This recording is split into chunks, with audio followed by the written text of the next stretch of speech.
Welcome to the Selling from the Heart podcast on the From the Heart Business Network. You've joined a global movement of sales professionals who are dedicated to being authentic and building trust. We call it Selling from the Heart. Together, we're on a mission to bring sincerity and substance to the sales profession we all love. Get ready to be inspired and equipped as we join our hosts, Larry Levine and Daryl Amy.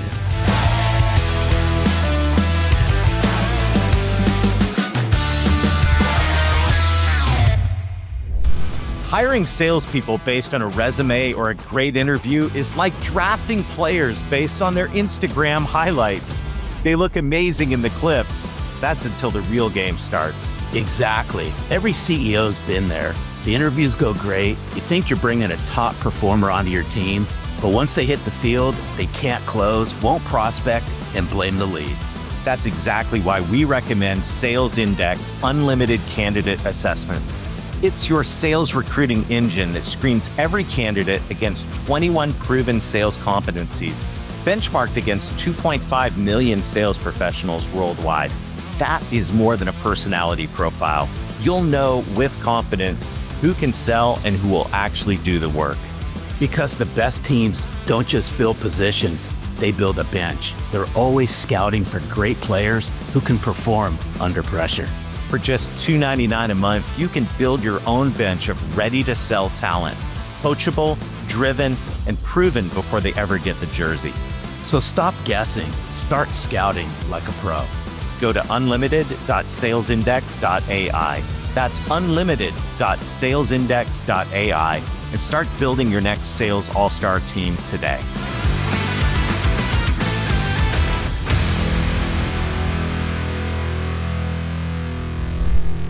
Hello and welcome back to the Selling from the Heart podcast. Your co-host, Daryl Amy, here today with Larry Levine. What's going on, Larry? All kinds of stuff. Great seeing you. We're in for a treat with our guests today. It's just every time we get on this podcast, we have a blast. Today's going to be no different. Hey, if you want some big results and you've got big dreams, you're going to love our friend Joel Goldberg. We've got a great show ahead. Thank you for joining us. And thank you to everybody in the Selling from the Heart community. I love this community of sales professionals that are dedicated to being genuine, being authentic, building trust, all the things that we call selling from the heart. And I love to give a shout out every week to one of our friends. Yeah, here's somebody new that just started following Selling from the Heart just a couple months ago. Scott Adams, I appreciate you. Thanks for chiming in. Continue to lead and sell from the heart. We appreciate you. Absolutely. Well, hey, today's guest knows a thing or two about what it takes to perform at a high level, day after day, season after season. Joel Goldberg is a veteran TV broadcaster for the Kansas City Royals, serving as the in-game reporter and anchor for every pregame and postgame show. With more than 30 years in television, Joel has covered everything from Super Bowls to World Series, interviewing icons like Will Ferrell and Wayne Gretzky, my personal hero, and even reporting on the occasional tick race on a pool table. But what makes Joel special isn't his time behind the microphone. It's his ability to find powerful lessons in everyday moments. He's the host of the podcast, Rounding the Bases, and the author of two inspiring books, Small Bag, Big Results, and Small Bag, Big Dreams. In these books, he shares stories about how consistency, teamwork, and trust create championship results on the field and in life. And he's here in the studio with us right now. Joel, welcome to Selling from the Heart. It's great to have you here. Daryl, Larry, great to see both of you. How are you guys? I'm doing fantastic. We're in for a treat. Thanks for hanging out with us. It is going to be a lot of fun. And as we get kicked off here, Joel, you know the question that every guest on the Selling from the Heart podcast answers, and that is, what does it mean to you to sell from the heart? Yeah, I was thinking about this one because I'm not maybe the same salesman that you have on the show, although I would argue, and I'm pretty sure both of you would as well, that we're all salesmen, we're all salespeople, and so we're all selling something. In my case, what is that something? I sell speeches in my speaking services. That's not quite it, though. I do television. I think what I need to sell more than anything is trust, which is actually a topic I talk about. To me, it's authenticity. it's being who you say you're going to be, being where you say you're going to be, and when you're supposed to be there, and then living up to those expectations. And so to me, when you take care of the authenticity piece, you come about things from the right way, and you have something that is of interest to people, that to me is selling. And it has nothing to do with convincing people. It just has, at least to me, everything to do with being real and being authentic. And that, I do not mean for that to sound all woo woo, and it's not the secret. I think it is the secret sauce. I don't know that there's a secret formula to it, other than when people know what they're getting from me, it becomes a lot easier to do what I need to do. Mm-hmm. Hey, Joel, thanks for sharing. I want to zero in on this secret sauce because I'm glad you brought it up, because I'm a massive believer everybody has their secret sauce, something that makes them unique, something that makes them stand out. What's Joel Goldberg's secret sauce? It's being and I'm going to double down on that a little bit. Just being a real person. And I think that sounds so obvious. I mean, we do hear all the time, just be authentic. Well, if you don't really know what that is, and there are temptations within your profession, whether it be quotas, or in my profession, having to have a certain look or, energy or whatever it is on the air. And I just found, to me, that once, like, the best compliment I can get from anyone professionally is, hey, you seem like, when I meet you in person, the same guy as what we see on TV. And so I think it's just always being the same. That doesn't mean that there aren't days where you're high energy or lower energy or funny or serious or whatever, but I think it's just being the same and showing up. And there is a temptation in TV, as there are for many of our jobs, to maybe be something different or be something more or attempt to be something more. And I think that we, as buyers know, right? Why are people more skeptical to walk in and deal with a used car salesman? By the way, they're not all bad, but we assume the worst. And then I think once we occasionally maybe find one that's, wait a minute, this seems a little bit different. It seems to be interested in me, seems to want to take care of me. And then you say, all right, what's the catch? What's the right? And I just think that there's something to be said. It's the same thing with me too. When I get on stage, I'm having people looking at me. If I'm in Kansas City, they're saying, okay, we've seen this guy for a lot of years. What's he really like? And if they see that I'm the same guy, which for me is not difficult to do, then I immediately have a lot easier of a time selling them, in this case, the message that I want to deliver, which ultimately I believe is going to help them, which is another piece to this as well. When people believe that you have their best interests at heart before your own, it becomes a lot easier to sell whatever you are selling. I'm selling content. I'm selling my services. I'm selling the players and the storylines. So it might be a little bit different, but as I said before, we are all in the sales business. Just as I say to everyone all the time, we are all in the people business. And as cool as it may be for anyone that is a sports or a baseball fan to hear about all the behind the scenes and the fun little stories and big stories that I have from all the years in doing this, which do involve Will Ferrell or Paul Rudd or some of those type of celebrities, to, yes, tick racing on a pool table and the things that you'll do when you're breaking into the business, to support on a local charity, could be never ending and really interesting. But in the end, I'm just selling stories. And I think it's a lot easier to sell stories, especially, by the way, in this day and age that we're living in, where everything's moving at a faster pace because of AI, and there's more noise than there's ever been out there before. And social media, which was once labeled social media and thought, wait, it's not media. This is the media, and this is the social media. Can you tell the difference anymore? So that's true for everything we're doing. And with the rapid pace of AI, how do you know what's real? How do you not know what's real? And in the end, I still believe that authenticity sells. Yep. Yeah, I so true, and so many different questions. But I'm thinking about storytelling here, and obviously in your role over the decades that you've been doing this, you have become a master storyteller, and telling stories well is a critical skill set in being an effective sales professional. Would you be kind enough to coach us? Like, what goes through your mind when you're thinking about, hey, I want to tell this story and do a great job doing it? A lot. It's a great question, Daryl, because first and foremost, I said we're all the people business and we're all storytellers. We're all salespeople. We are also all storytellers. I'm not going to tell you anything that you haven't heard before, but this started with the cavemen, right? We've been telling stories since the beginning of time. We also understand that some people are really good at it, and thank you for the kind words, and some people aren't so good at it.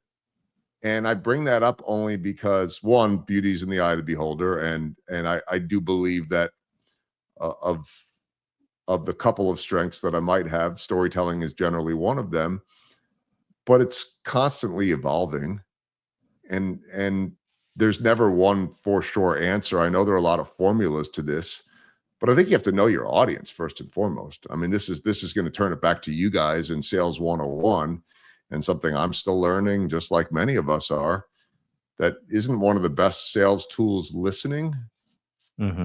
Because if you don't know what they want, or you don't know what their pain points are, if you don't know what it is that is getting to them, then it really becomes a lot harder to sell. And so I'll be vulnerable here and say that, I started my speaking business 9 years ago, and then the podcast Rounding the Bases started, and then Small Ball Big Results came, and then Small Ball Big Dreams came. And that sounds right now like this is me being a NASCAR driver and pumping all of my products and all of that kind of stuff. And the website is, and the social media is, well, I know we're going to do all that later. My point is that I felt like, as I was building my business, that telling people my story and where I had been, and yes, there might be an occasional name drop of a Will Ferrell or a Joe Carter. We were talking before we went on about the great Joe Carter of the Toronto Blue Jays, or I could appease Larry and talk about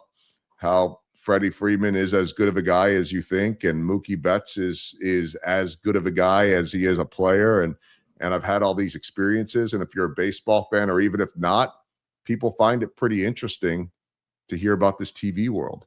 So I told him about that a lot. And it made for great conversation.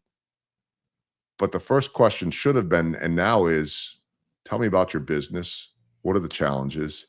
And then the storytelling comes in.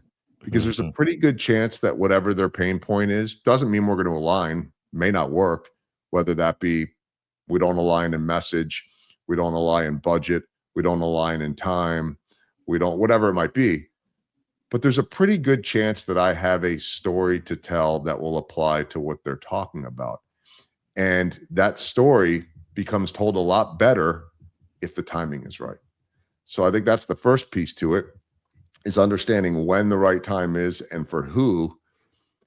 And then there's just a lot of nuance. It's an art form. They're short versions, they're longer versions, they're emotional versions. I know this much, that you remember back to when Jim Valvano won the ESPY, and that was something I certainly remember from my childhood as being one of the most emotional things on TV. And he was dying of cancer, and he said something along the lines of, you should laugh and cry every single day, and that's a good day. And I'm not saying that was the inspiration or the motivation for where I went, but I figured out pretty early on with my storytelling that if there's a chance to bring emotion into it, whether it be the highest of highs or the lowest of lows, as long as you bring them back, if you're going to tell an emotional story, one, you can't leave them down there on the bottom. You got to pick them up. Hey, thanks for the tears. See you later. Bye. You can't do that. That's not very motivational. Might be memorable. It becomes more memorable when you wrap it up. So the first piece is, to me, in storytelling, when you can take them on some type of an emotional roller coaster, especially nowadays where we don't have attention spans. So you've got to be able to stimulate people. And when you keep going back to what I said before, do it in an authentic way, not in a, for lack of a better term, go back to the old days, a shock jock way, not in a, let me get attention type of way. But can you get their attention with something that is relatable and emotional? And then the biggest key to all of this in storytelling is this: how does it apply? How does it affect them? What's the point?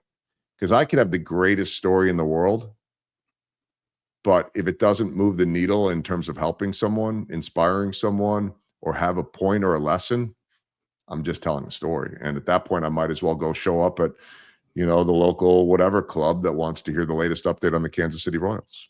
Mm-hmm. Hey, this is really good. I love this whole storytelling idea. I want you to speak to all the because there's a lot of sales professionals, a lot of sales leaders that listen into this podcast, Joel.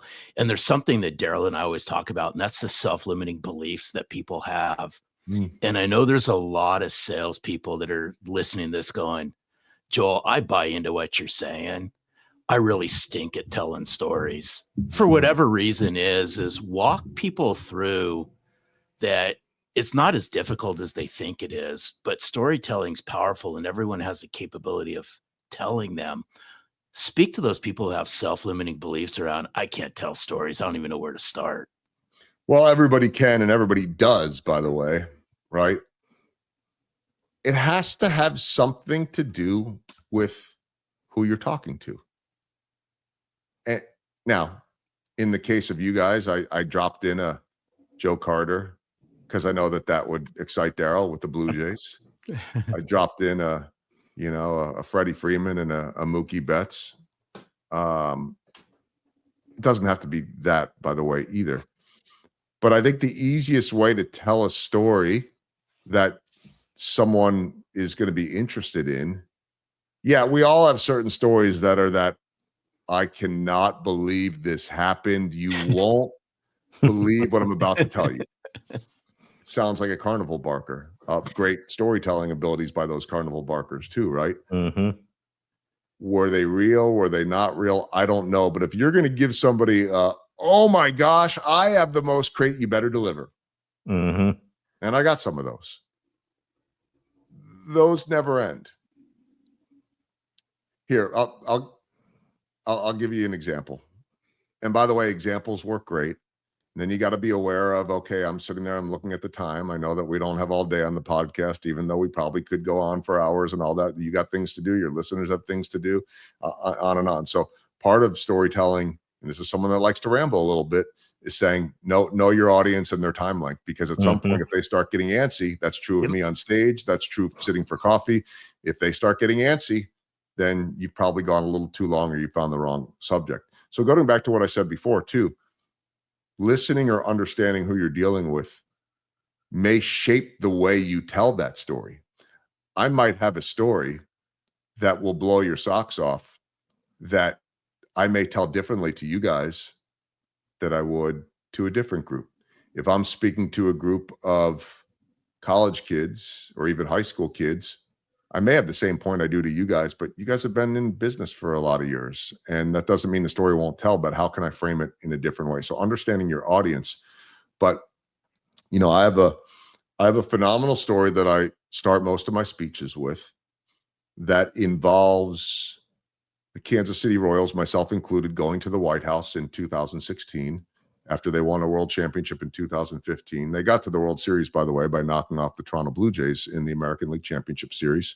Just wanted to, it doesn't really matter. It's 10 years later, Daryl, and the Toronto Blue Jays are in a great spot. It's okay today. It wasn't back then, but it's okay today. By the way, I was going to give you that one, but when I sat with Joe Carter at the Negro Leagues Baseball Museum's annual gala that they have a few weeks ago, and Cito Gaston, the legendary former Blue Jays manager, was honored on stage, I took a selfie with Joe Carter and myself and sent it to my brother. Now, we grew up outside of Philadelphia. I'm no longer a Phillies fan. I'm in the business. I'm just a fan of good baseball. I'm a fan of players. I'm a fan of people. And yes, I want the Royals to win. But I'm supposed to hate Joe Carter. Right. And I, to this day, have not watched back that home run that he hit. Is too painful. And I don't want to normalize watching it because it gives me still a piece of my childhood, even though at that point I was 21 years old. But I'm a television intern in Madison, Wisconsin, and my job as a senior in college was to just watch the game and write down all the important plays. And I wrote down that play and put the thing down, and somebody took it, and I sat there in a trance staring at that screen for 20 minutes, and I've never gotten over it. But I've also been in the business a long time, and I collect people and stories, and it's normal for me to be around a Joe Carter, and I very much enjoyed our conversation. Not the first time we'd met, but I knew when I sent that picture to my brother that I was going to get a great response. So when I was on stage and we brought up Cito Gaston, I told the story about the irony of me sitting in front of that TV, and now I get to sit next to Joe Carter. And I took this picture and I sent the selfie to my brother, and he replied back with nothing more than a thumbs down emoji. And the crowd laughed and they loved it. And I said, with that said, it is an absolute honor to bring to the stage Cito Gaston. So I understood how to manipulate that in the moment. But going back to the White House, I was working with a speaking coach about a year and a half ago, and we were trying to, kind of audit what my content was. And I had this story of going to the White House and one of our broadcast partners losing his championship ring. He left it in the stadium after the game when we left in the bathroom, and he's sure it's lost. And it's just, oh my gosh, it's so painful. And basically the short of the story is that when I'm walking up to the White House lawn, one of my other broadcast colleagues who's a bit of a prankster showed me his ring, and he says, here, take my ring. And I said, I already got my own. And he said, it's not mine, it's his. I stole it yesterday. And they've been hanging on to it. Why? Because I've been in the White House the year before. Yeah. And I've been in the White House the year before on a tour, because the press secretary for Obama was a Royals fan. He grew up in Kansas City. And so he'd taken us on a tour, and this guy wanted me to hand it to the press secretary to give to Obama or Secret Service to embarrass our teammate in front of the whole world. And that used to be my ending story. And she's like, yeah, I think you could lose the story. And I said, it has 100% success rate. And I haven't given you even all the details to it. It has 100% success rate. It works. And she said, we got to figure out a better reason to tell it. And let's start the whole thing with it.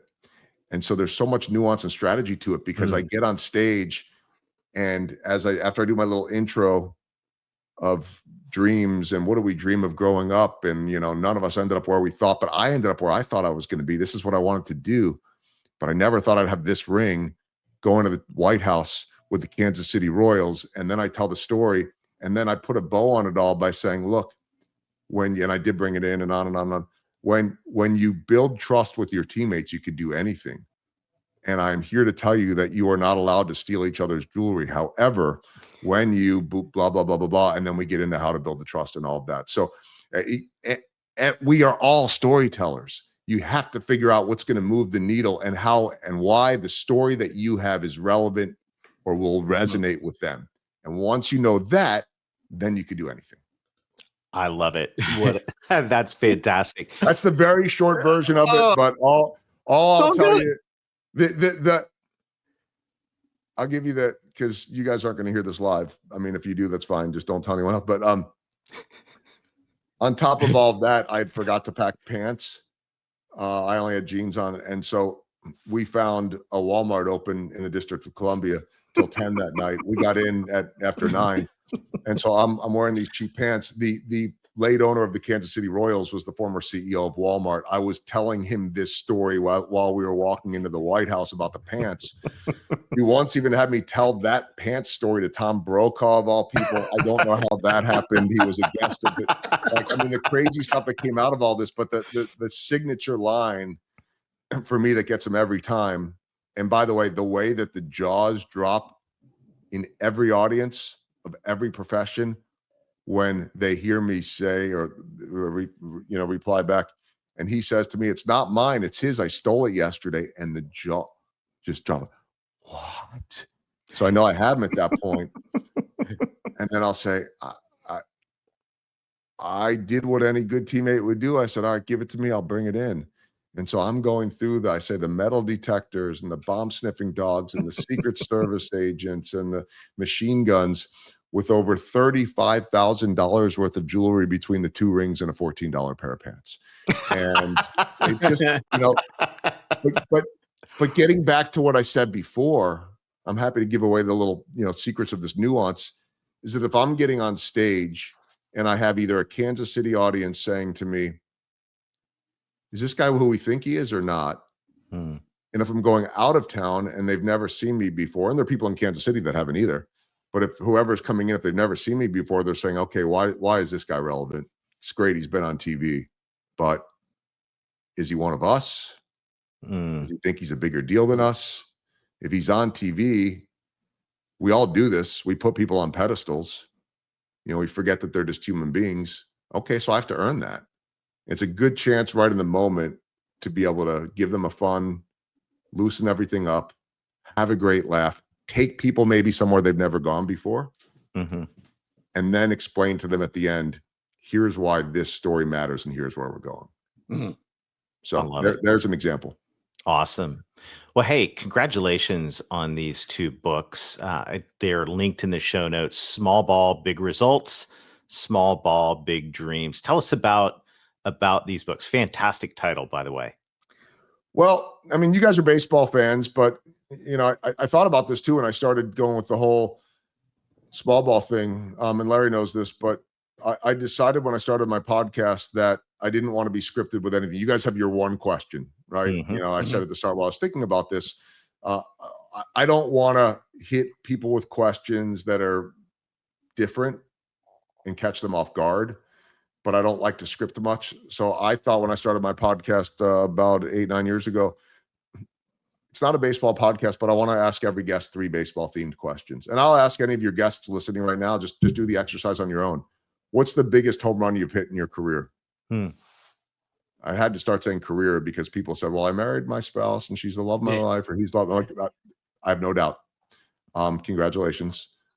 But from a storytelling standpoint, right, we need to see how is this going to help our audience. Now, if you're in business and you co-own a business with your spouse, whatever, that's a different story. Second question, what's the biggest swing and miss you've taken and what did you learn from it? And the third question, what is small ball? What is small ball to you? And I'll explain it. It really was meant to be a culture question. That's where I'll use the title of my first book. What are the little things that add up to big results? Mm-hmm. What is small ball to you that adds up to big results? And the answers were fascinating. I was just trying to be a little cutesy. I'm not a big shtick guy, but just a little bit of a fun tie into baseball. After that, I wrap it up with 4 final questions as we round the bases. And sometimes they're pun intended out of left field. Sometimes they're fun. Sometimes they're serious. Sometimes whatever it is, I find out that you have eaten Chinese food every single Sunday in the last 25 years. I'm probably going to ask why. I don't know, just something crazy like that.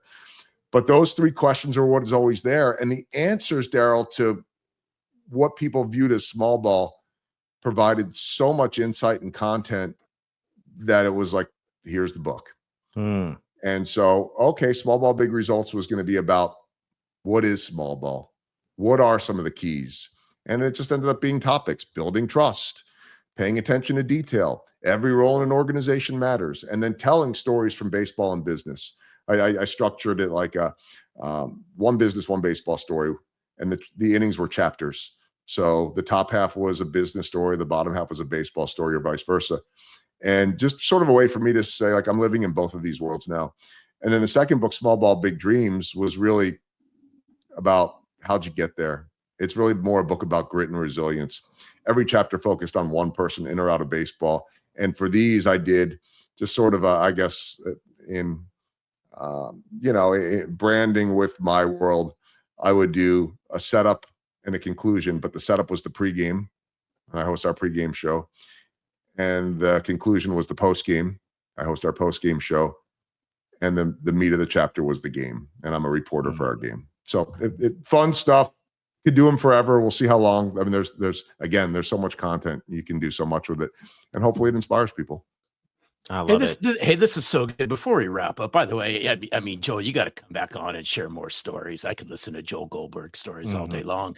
But I just want to play just real quick, just to bring an emphasis to the small ball part of this and make this sales centric. Small ball stuff's the little things. That's the little things you all do on a consistent basis. Things such as I'm going to prospect every single day and find one new meeting. I'm going to connect to one new person every single day. I'm going to have one new conversation every single day. This is small ball for salespeople that adds up to big results. These are the little things. Yeah. All the little things add up to the big things. So I love the whole concept of small ball. Well, and I would take it one step further as well. And everything you just said, Larry, is dead on. And it's going to be different for people too, right? But let's say it more this way. Okay, I'm going to prospect.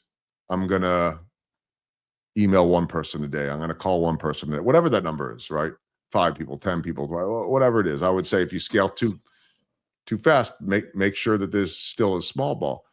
But digging deeper than that, I would say once you figure out what that is, because that's really a habit, I would say, okay, with whoever or whatever that is, what are you going to do with them? Like small ball to me would be, I'm going to reach out to X amount of people per day and I'm going to listen. I'm going to be curious. I'm going to, and yes, small ball might be, I want to send out an outreach, blah, blah, blah, blah, blah, amount of times. But I still think that if it's effective small ball, like, all right, we'll use it in baseball terms. There are good bunts and bad bunts. And that could be, and small ball bunting is very much a small ball thing, right? You guys know that. But there are the right times to bunt and the wrong times to bunt. There are good bunts that are placed perfectly, and there are bad bunts. So I would say that just having the small ball habit is a great start, but then being effective in the way you play small ball is also a piece to it. So huge. Yeah. Joel, what a great conversation. I know our guests are asking this question. How do I get more Joel Goldberg in my life? Ask Larry. No. The easiest, I think, one-stop shop is probably my website, joelgoldbergmedia.com, because within there you see everything, the blogs, the podcast, the speaking, the on and on and on and on. And there's a newsletter and there's social media and all those things. But I could list all those off. That gets boring after a while. So joelgoldbergmedia.com is the best way.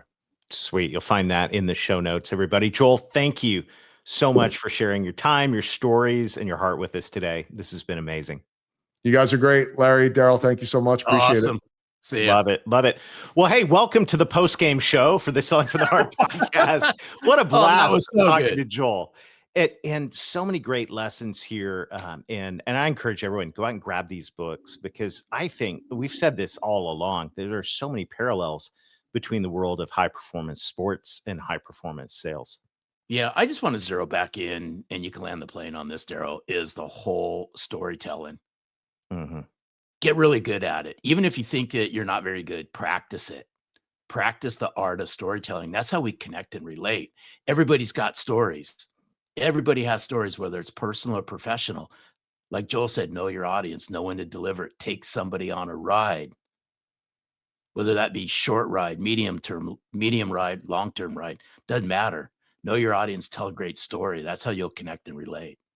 Yeah, and a great place to start, something really simple. Like, what are the 3 biggest things that you want your prospects or customers to learn during an engagement with you? And see if you can come up with a story from your life, from your work with another client, and have those stories on deck. It's so effective. Hey, thank you for joining us this week. Thanks for being a part of this Selling from the Heart community. A special thank you to everybody who's leaving reviews on this podcast, as well as subscribing on YouTube.